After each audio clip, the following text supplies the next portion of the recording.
Hey everyone, my name is Wedge. With all the hubbub and excitement surrounding Eldritch Moon and Eternal Masters as of late, I think some of us might have forgotten about From the Vault lore. The annual premium foil limited edition print set is coming August 19th to local game stores near you, and just yesterday, Wizards of the Coast decided to show us everything that's going to be in it. No warning, they just plopped it down right in front of us. So without further ado, let's take a gander at what we'll be getting with this new From the Vault product. As with all From the Vault products, the MSRP is $35, which is basically a joke most of the time, and the foiling process is not great. Both of those things are consistent whether we like it or not.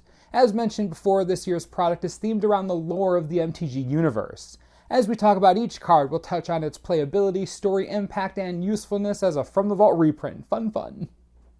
We'll begin with arguably the worst card included in this product, Hell Vault. I get that we were on Innistrad a while ago and we're on Innistrad again, but I did not expect this thing to be coming back. It isn't super popular in Commander, they're not giving it new art, foils aren't weirdly high in value. Definitely a filler card, but I wanted to start at the bottom and only move upwards. Hell Vault's around 50 cents right now, so this isn't going to make any waves, but lore nerds know this prison well. Created by Soren Markov, it held Avacyn, Griselbrand, and a very unhappy Nahiri. Interesting story and cool plot point, but a huge dud for a card slot. Let's go from legit worst to almost legit best. Umezawa's Jite is coming back in From the Vault lore. Now this is a reprint I can get excited about, and keeping the original art totally fine. We're also graced with the updated card template for modal spells. Looking pretty fancy, and being able to get a Jite in foil isn't something that most players have ever been able to accomplish. You know why? It was only ever printed as a DCI foil and in Betrayers of Kamigawa. The DCI foil isn't the original art, so the price is around $50, but the original art from the original set, that foil is going to cost you north of $200. The Jite normally is around $30 for near-mint copies. Regarded as the most powerful equipment of all time, minus Gall Clamp, Jite is a staple in both Legacy and Vintage, not to mention its extensive play across many strategies in Commander. Now this is a quality inclusion that already forces From the Vault lore to its MSRP value.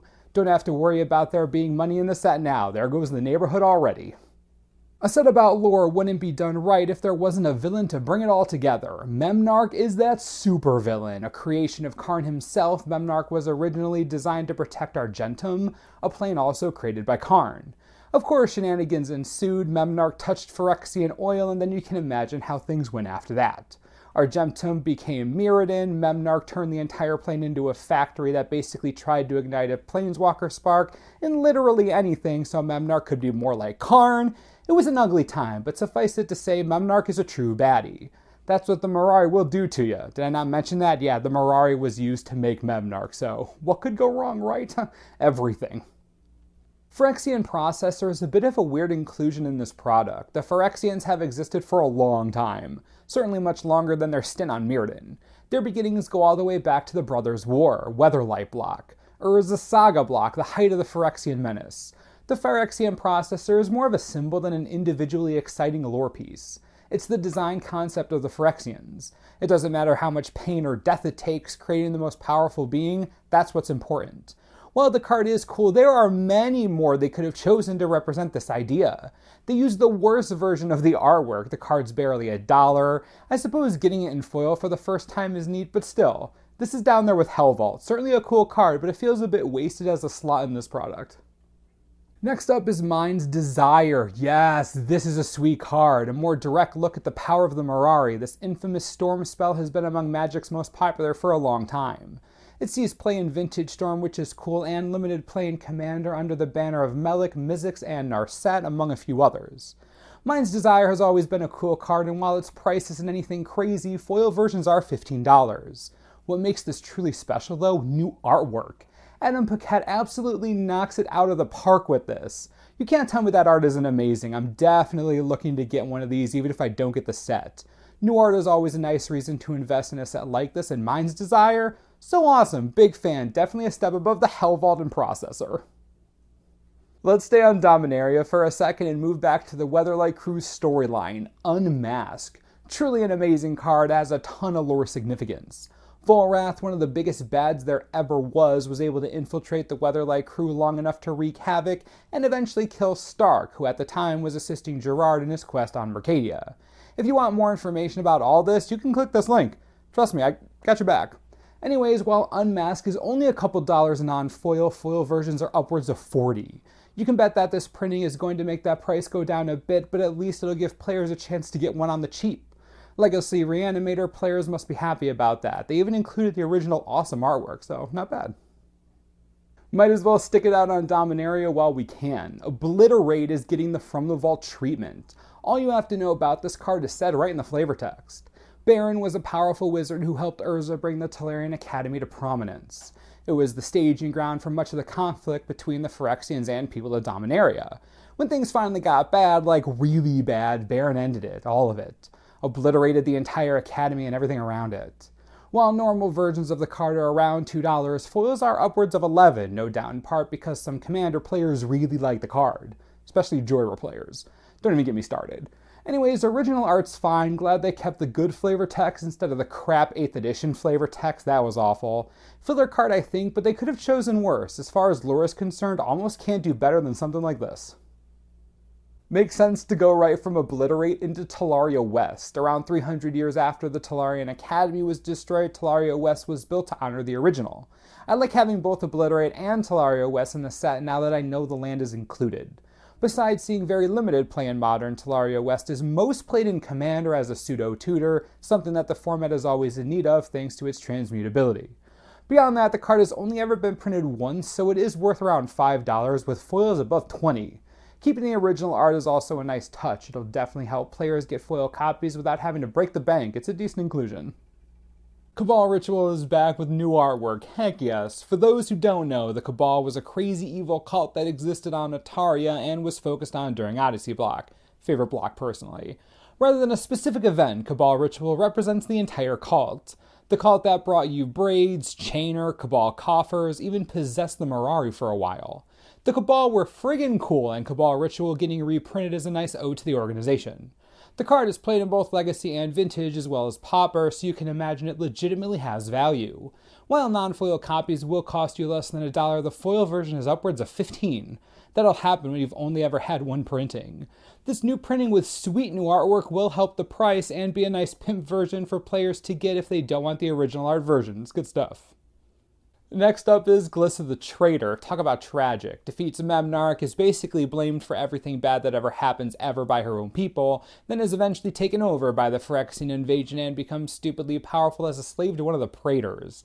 As much as I like crazy sob stories, and as much as I like Glissa, I don't feel like this was a particularly good reprint. I mean, there's not even new art, and it isn't difficult to get her in foil. She was a pre-release foil in Mirrored and Besiege. She was in the set itself, and she's barely worth $8 in foil. I suppose she does have a unique commander strategy, and that's cool and all, but still, seems like a filler card to me. Wish there was new art at least. Oh well.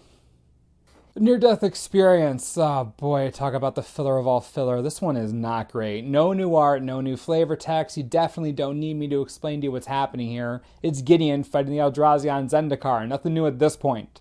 The card's legit 20 cents, and foil copies are barely $1. Barely sees play in Commander or anywhere else. Look, I enjoy lore cards, and this card obviously depicts something intense happening in the MTG universe. But when it comes to limited release set like this, we're looking for a combination of story awesomeness and some type of playability or, I don't know, something unique like new art. Not happy about this. Beseech the Queen is coming back, and this is friggin' awesome. Super excited about this reprint. In foil, the card looks amazing, so I'm glad they chose to keep the original art. Anyways, this is a staple in Commander as far as I'm concerned. We're talking about a tutor effect in black, please, you know this gets played. Whether it's in Una herself, Aloro, Erebos, plenty of others, Beseech the Queen certainly has proven its worth as a card. Story-wise, it's so cool that they chose to focus on Una for Lorwyn block here. What you need to take away from this card is that Una is basically beyond comprehension. Her powers are barely understandable, and her magic is insanely strong. She's such a cool character. It's a nice reprint. This wouldn't be an actual lore set without a card dedicated to the man, the dragon, the myth, the legend, Nicol Bolas. Conflux is back, and I don't think anyone is surprised. The card isn't making anyone break the bank, but foils are around $10, so that's nice. The Conflux is the summation of shards of Alara block, plain and simple. Nicol Bolas' crazy plan for power, the ruin of everything we know as the separate shards. Such a cool story point. I can definitely see why they included the card, even though it isn't really played anywhere. Sometimes in Commander, but I mean, come on. Regardless, it's a cool card. Almost done. Momere Vig is up next. Now, to take Momere Vig specifically from all of Ravnican lore is super weird to me. For those who don't know, Momere Vig is best known for releasing Project Kraj, a monster that straight up would have destroyed Ravnica as we know it if it weren't for our Lord and Savior Rakdos. Believe it or not. Yeah, weird time. Anyway, still, that was Momere Vig's biggest contribution. Prior to Prophet of Krufix being banned in Commander, he was pretty popular as the blue-green good stuff commander for a while, but has since lost his popularity. Due to the format, however, foil versions are still above $20, so that new artwork will definitely spur some hype in Simic loyalists. I think it's a fine inclusion, just confused as to why it's him. Alright, here we go, the moment you've all been waiting for. The last card in From the Vault lore is Dark Depths. That's right, our prayers have been answered. Wizards of the Coast finally listened and Merit Lage is coming back. Not only are they printing the card in all of its awesome glory, but they're also including the Merit Lage token as well. Now that's awesome. Dark Depths, for those who don't know, is a super popular land in Cube, Legacy, sometimes Vintage, and sometimes Commander. Due to its terribly low supply, normal copies of the card are around $60. Foil is almost $200. This card was in desperate need of a reprint of some kind, and this is the perfect place for it. Haven't even mentioned that the token's basically $20. These two cards alone could carry the entire product. They don't have to, thank goodness, but they could if needed. Finally, Dark Depths is coming back. Thank the gods. Very nice. And with that wraps up the entire From the Vault lore set. If you add up all the value in the set, it looks like you're getting around $150 straight out of the box. That's pretty sweet and definitely better than both Angels and Annihilation were. If you think lore is a dud, you should rethink your position. While there were some cards that were obviously filler, most of these cards have a place somewhere. Cards like Cabal Ritual, Memarc, Beseech the Queen, those inclusions give a lot more value to the set than you think. From the Vault lore looks really good overall, and if you want to grab a copy, I wouldn't blame you. Especially Commander players, I'm sure you're all going nuts. Anyways, let me know what you think about the set in the comments. Which cards do you wish weren't included? What would you have replaced them with? Any glaring omissions? Please leave all your thoughts below and we'll talk about it. As always, subscribe for the latest and most reliable Magic the Gathering information you could ever need. This is the Manosaurus, I'm Wedge. Thanks for watching, we'll see you next time. This video is brought to you in part by TCGplayer.com. If you really like From the Vault lore and want to make sure you grab your copy now, there are pre-orders available for around $100 even. Not saying that's a good or bad deal, but the total value in the box is $150, so you do the math and decide if it's worth waiting or if you're really impatient. In case you do want them, right there for you. Enjoy.